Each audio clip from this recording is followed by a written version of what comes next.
दर्श दिया है। अरफान शाह जी और मैं क्या करते हैं, बस अल्लाह और उसके रसूल का जिक्र बावुजू होके करते हैं। सुबह घर से निकलते हैं बावुजू होके, अपनी वालदा से दवाएं लेते हुए निकलते हैं।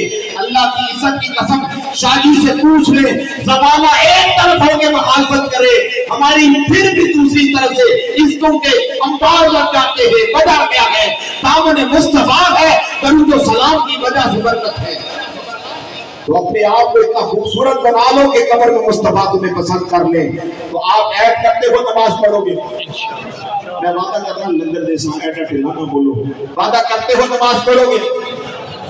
तो आपने अगर ये वादा किया तो थोड़ी देर के बाद जैसे दवा खत्म होगी तो जो यंगस्टर है, जवान है, उनसे मेरी रिक्वेस्ट है, आले मोहम्मद होने की वजह से आपने मस्जिद